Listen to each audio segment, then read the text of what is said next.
Kisah dimulai dengan cerita dewa perang kuno Senan yang memimpin para dewa dan iblis dalam pertarungan surgawi. Dia terbangun dari makamnya di puncak pegunungan bersalju.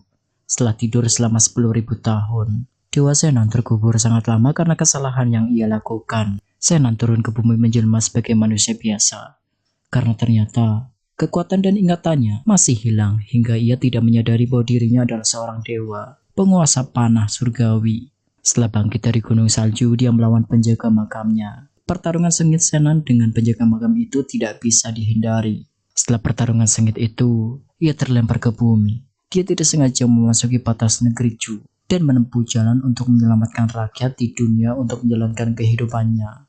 Kisah ditarik mundur kembali di mana diperlihatkan seorang kakek yang sedang memancing di sebuah pemakaman dewa, bukan mancing ikan ya, melainkan kakek itu memancing kedatangan dewa yang mana ia sudah mengetahui bahwa saat itu akan ada seorang dewa yang bangkit dan dugaan tersebut memang benar-benar terjadi. Ketika pancing sang kakek itu terdengar layaknya strike dalam memancing, kakek itu pun dikagetkan dengan munculnya seorang pemuda yang biasa. Dia bangkit lagi, tapi dia sudah lupa siapa dirinya. Sebenarnya, kakek pun penasaran siapakah pemuda tersebut. Kemudian kakek itu menyerangnya untuk mengetahui siapa pemuda tersebut dan ternyata pemuda itu adalah Senan, seorang dewa yang memimpin peperangan surgawi pada 10.000 tahun silam. Pemuda itu pun bertanya kepada sang kakek bahwa siapa dirinya yang sebenarnya. Kakek itu mengatakan bahwa dirinya lah yang akan menentukan siapa dia sebenarnya. Sambil menyerangnya, Senan pun terpental ke bumi.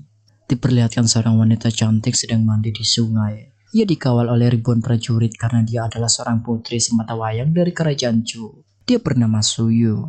Tak lama kemudian dikagetkan dengan seorang pemuda yang tiba-tiba jatuh dari langit tepat di depannya. Karena dianggap lancang, Suyu pun memerintahkan para prajurit untuk menangkap Senan dan membawanya ke kerajaan untuk diberikan hukuman. Di tengah perjalanan mereka melewati kebun bambu di mana kebun itu terkenal rawan perampok. Tak lama pun datanglah segerombolan penjahat yang ingin mencuri busur or surgawi yang dibawa Tuan Putri Suyu, yang mana busur tersebut untuk mengobati kaisar kerajaan Chu yang sedang sakit. Melihat itu, para prajurit pun langsung bergegas melawan para penjahat itu dan pertarungan pun tak terhindarkan.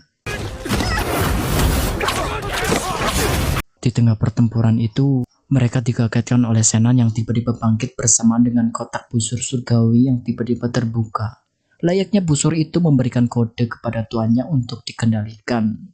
Penjahat itu pun terkejut di saat Senan bisa mengendalikan busur itu. Senan pun langsung memanah pada sekelompok penjahat itu dan mereka pun tiada. Senan langsung tergeletak. Beralih ke seorang pemuda yang sedang terluka karena dipukuli tahanan lainnya. Dia bernama Silong. Ia sedang diobati oleh wanita cantik yang bernama Nalan. Nalan adalah anak angkat dari Perdana Menteri Sima. Dan ia adalah seorang yang menjaga pertahanan di kerajaan Chu. Dan ternyata pertahanan di tempat itu berusaha untuk kabur karena mereka tidak bersalah. Mereka dipenjara bukan karena kesalahannya, melainkan karena kekuatan spiritual yang ada pada dirinya. Mereka pun berhasil kabur dari sel tahanan itu.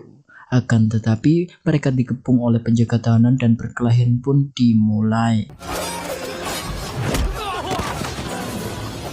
Silong yang seharusnya masuk sel, dia malah mengikuti Nalan. Mereka pun melewati jalan raya di kerajaan itu.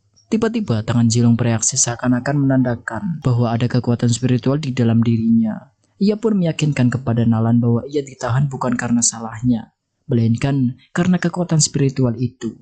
Tangan Silong tersedot oleh pria misterius yang sedang bersemedi di ruangan itu. Dia bernama Xuangzhou. Ia adalah ketua dari sesepuh kerajaan Chu yang selama ini dia menjadi panutan, akan tetapi Silong masih terselamatkan oleh Nalan dan mereka pun putar balik untuk kabur. Akan tetapi kali ini mereka terancam dikepung oleh tahanan yang hendak kabur karena mereka tahu bahwa Nalan anak angkat dari Perdana Menteri Sima. Untung saja Perdana Menteri Sima datang tepat waktu untuk menyelamatkan Nalan. Perdana Menteri Sima menyedot semua kekuatan para tahanan itu sehingga mereka pun tidak berdaya. Silong pun kembali masuk ke tahanan. Sore harinya Putri Suyu telah tiba di kerajaan Tuan Putri pun bertemu dengan Nalan dan menanyakan bagaimana keadaan ayahnya karena Suyu membawa busur surgawi untuk mengobati ayahnya. Selain memperlihatkan busur surgawi, Nalan dikejutkan dengan sosok laki-laki seperti pengemis yang sedang dibawa oleh Tuan Putri itu. Ketika Senan sadar, ia dikejutkan oleh Nalan dengan memanggil Yusin. Ingatan Senan mulai pulih karena melihat Nalan. Senan teringat pada kekasihnya yang bernama Yusin pada saat peperangan surgawi yang terjadi pada 10.000 tahun yang lalu. Karena Senan sudah telancang menarik tangan Nalan, Putri Suyu pun geram melihatnya. Ia pun mengambil pedang untuk menghabisi Senan dan hal itu pun dihalangi oleh Nalan. Ada hal lain yang penting yang harus ia segera menemui ayahnya untuk memberikan busur surgawi itu. Di saat menoleh ke belakang, Senan tiba-tiba menghilang. Seketika Putri Suyu pun memerintahkan prajurit untuk mencarinya dan ternyata Senan tiba-tiba ada di ruang raja. Karena tertarik oleh magnet busur surgawi layaknya seekor peliharaan yang mencari tuannya. Tangan Senan pun ditarik oleh busur itu meskipun Senan tetap melawannya. Karena terdengar ada orang yang masuk, Senan pun bersembunyi di belakang kursi raja. Bersamaan dengan itu datanglah Kaisar Kerajaan Chu yang sedang sakit. Saat dia duduk di kursi itu, tiba-tiba dia langsung sembuh seketika. Karena saat itu sendiri, Senan memegang kursi raja tersebut. Namun saat Senan melepaskan tangannya di kursi raja, sang raja pun kembali sakit dan ketika Senan memegang lagi, sang raja mendadak sembuh lagi. Dan begitu seterusnya. Suyu melihat busur itu bersinar dan ia mengambilnya untuk diberikan kepada ayahnya. Di saat sang raja memegang busur itu, tiba-tiba busur itu terbang menuju tangan Senan hingga dia pingsan. Akhirnya mereka menyadari bahwa kejadian ajaib tadi yang membuat sang raja sedikit pulih itu karena kekuatan spiritual dari Senan dan busur surgawi itu. Akan tetapi Nalan melihat bahwa kekuatan spiritualnya masih belum stabil dan tidak bisa dikendalikan. Melihat hal itu, sang raja pun memerintahkan prajurit untuk membawa Senan ke tempat pengobatan untuk pemulihan. Di tempat lain, sang putra Perdana Menteri Sima melaporkan kepada ayahnya bahwa ia gagal merebut busur surgawi. Menariknya lagi, ia melaporkan kepada ayahnya bahwa ia melihat Suyu membawa bocah yang bisa menarik busur surgawi. Dan ia memiliki kekuatan spiritual yang sangat tinggi. Perdana Menteri pun penasaran, siapa dia sebenarnya? Sesampainya di tempat pengobatan, Senan bermimpi bertemu dengan kekasihnya Yusin yang wajahnya mirip sekali dengan Nalan. Dan ternyata busur surgawi itu adalah senjata miliknya di saat peperangan surgawi 10.000 tahun yang lalu. Senan pun terbangun dan meyakinkan kepada Nalan, apa benar dia bukan Yusin. Dia menceritakan kepada Nalan bahwa yang ada di ingatannya selama ini hanyalah Yusin, kekasihnya dan peperangan surgawi. Nalan pun menceritakan kepada Senan bahwa setiap 10.000 tahun sekali, makhluk tiga alam menerobos langit ke-9 yang menandakan bahwa peperangan surgawi itu sudah terjadi 10.000 tahun silam. Di saat mereka sedang berbincang-bincang, tiba-tiba Lingkong datang untuk menemui Nalan. Nalan pun bergegas menyuruh Senan untuk bersembunyi agar tidak terjadi kekacauan. Karena Nalan khawatir terjadi kesalahpahaman karena dirinya telah dijodohkan dengan Lingkong. Bahkan tanggal pernikahannya pun sudah ditetapkan. Akan tetapi Nalan sama sekali tidak mencintainya. Beberapa saat kemudian akhirnya Lingkong pun terlihat di belakang jendela ada Senan yang mengintip pembicaraan mereka. Senan pun mengatakan kepada Nalan bahwa yang merampok Tuan Putri waktu di hutan adalah Lingkong. Karena Senan teringat sepatu yang dipakai penjahat itu sama dengan sepatu yang dipakai oleh Lingkong. Keesokan harinya datanglah penjahat yang memasuki kerajaan untuk menghabisi raja. Karena prajurit kewalahan untuk menghadapinya dan hampir saja nyawa raja terancam, beruntung Perdana Menteri Sima datang menghabisi para penjahat itu. Perdana Menteri pun menanyakan soal Suyu yang membawa pulang bocah yang memiliki kekuatan spiritual itu. Ia menanyakan di mana keberadaan dia sekarang. Karena keadaan raja memburuk, Perdana Menteri Sima bergegas keluar dan tidak mendapatkan informasi tentang keberadaan Senan. Sementara Senan yang diberi ramuan oleh Nalan agar ramuan tersebut bisa menekan kekuatan spiritual yang ada di dalam tubuhnya. Tak lama setelah itu, Perdana Menteri Sima memanggil Nalan untuk menemuinya. Dan langsung saja Menteri Sima menanyakan di mana keberadaan Senan. Nalan pun menjawab bahwa ia memang dipercaya raja untuk merawatnya. Akan tetapi, dia sekarang tiba-tiba menghilang. Lagi-lagi Menteri Sima tidak dapat menemukan keberadaan Senan. Beberapa bulan kemudian, tibalah hari pernikahan Nalan dengan Lingkong. Nalan tiba-tiba teringat pada Senan. Sepertinya Nalan mulai jatuh cinta kepada Senan. Pada akhirnya Nalan pun keluar untuk menemui Senan. Nalan mengelabui penjaga untuk membawa kabur Senan dengan alasan dia sendiri disuruh oleh ayahnya yaitu Perdana Menteri Sima. Senan pun heran, ada apa yang sebenarnya terjadi? Silong menceritakan bahwa hari itu Nalan akan dinikahkan dengan laki-laki sombong bernama Lingkong. Mendengar hal itu, Senan langsung bimbang. Beberapa jam kemudian perayaan pernikahan Nalan dan Lingkong dilaksanakan. Tak kuat melihat hal itu, Senan bergegas menuju lokasi pernikahan. Ia menerobos gerbang gedung pernikahan yang sudah dijaga ketat oleh penjaga hingga para penjaga pun terkapar. Senan menghentikan acara pernikahan itu dengan alasan bahwa Nelan tidak mencintai Lingkong dan itu hanya paksaan saja. Senan membawa pergi Nalan. Tidak terima dengan hal itu, Menteri Sima menyerang Nalan. Setelah Senan berhasil mengacaukan acara pernikahan itu, Senan menceritakan bahwa kejadian tadi Perdana Menteri Sima menyerap kekuatan spiritual yang ada pada tubuhnya.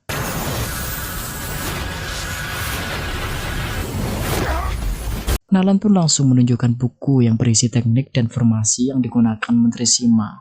Dan ternyata formasi yang digunakan Sima itu menyerap kekuatan-kekuatan spiritual seseorang agar ia bisa hidup abadi. Bahkan Perdana Menteri Sima memanfaatkan para tahanan untuk diserap energi spiritualnya. Dia menggunakan formasi itu untuk mengumpulkan energi spiritual seluruh klan kerajaan Chu. Akan tetapi untuk mengaktifkan kekuatan itu butuh kekuatan super dan itu tidak bisa dilakukan oleh manusia biasa.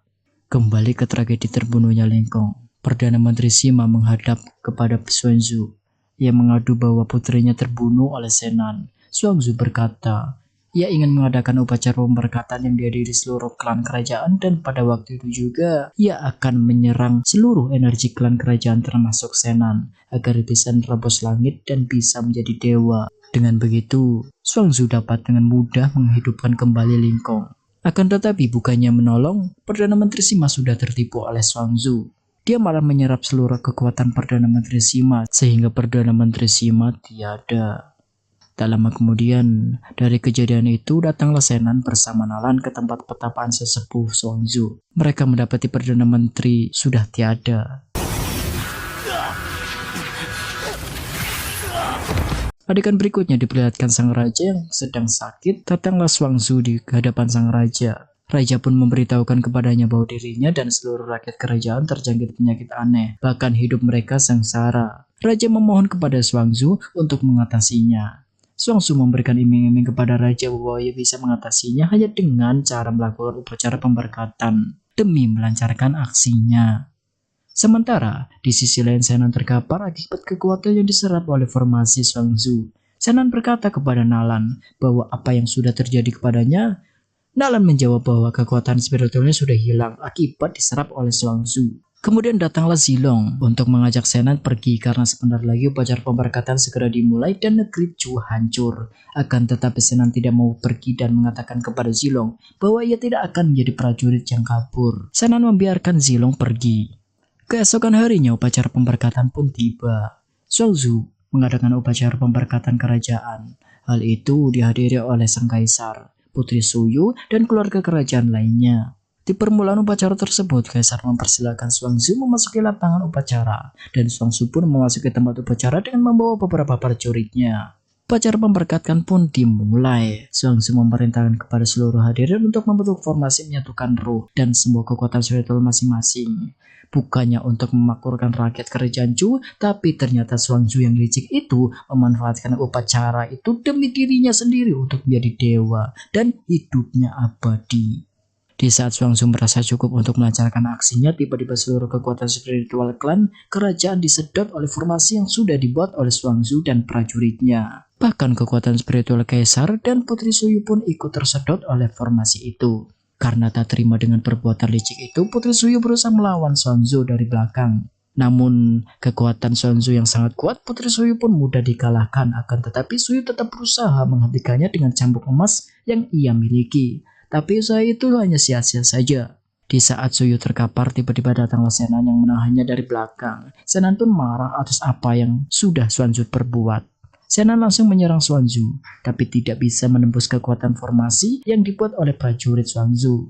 Xuanzhu meremehkan Senan karena kekuatan Senan sudah diserap habis olehnya. Akan tetapi, Senan tetap bersikeras untuk mengalahkannya dengan meminta bantuan Nalan dan Putri Suyu. Mereka bertiga menyatukan kekuatannya, akan tetapi semua sia-sia saja. Bahkan Senan terlempar hingga tak berdaya. Di waktu yang sama, tiba-tiba Zilong datang menolong Senan. Xuanzhu pun terkejut melihat datangnya seorang pria keturunan naga peperangan surgawi. Zilong langsung melancarkan aksinya untuk menyerang Xuanzhu. Xuanzhu mengatakan, kalian berdua ini sangat menarik. Yang satu adalah dewa yang cacat, kehilangan kekuatan spiritual, dan satunya lagi adalah prajurit yang kabur dari peperangan. Kemarahan Zilong pun makin bertambah. Zilong mengatakan bahwa ia prajurit yang kabur, sehingga ia mengubah wujudnya menjadi naga biru, karena ia keturunan klan naga yang bangkit kembali sejak 10.000 tahun silam. Pertarungan sengit pun terjadi. Akan tetapi karena Xuangzu sudah menyerap semua kekuatan spiritual rakyat kerajaan, Zilong pun kalah dan ia berubah kembali menjadi manusia lagi.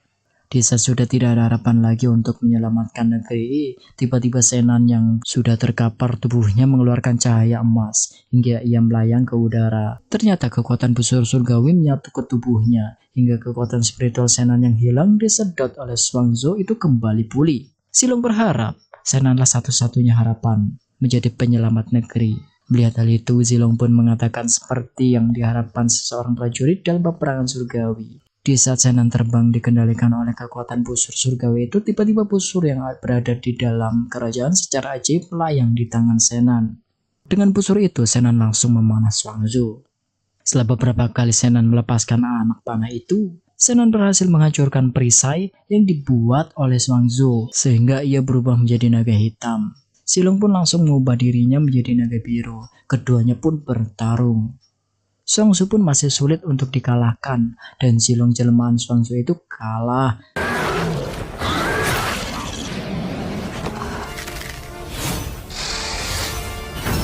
Dan Zilong menggabungkan kekuatan naga biru dengan kekuatan busur surgawi. Pada akhirnya, naga raksasa hitam jelmaan Xuangzu itu kalah. Tubuhnya terbakar hingga Xuangzu jatuh ke tanah dan wujudnya berubah menjadi seorang kakek tua berambut putih. Dalam keadaan terluka ketika itulah Xuangzu menghembuskan nafas terakhirnya. Sementara itu, Kaisar dan Putri Suyu kembali terbangun. Mereka pun kembali tersenyum bahagia karena sang ayah sembuh dari sakitnya. Dan film pun berakhir. Di akhir cerita film ini, diperlihatkan Zenan, Zilong, dan Nelan menaiki kuda di tengah hutan. Putri Suyu pun mengejarnya.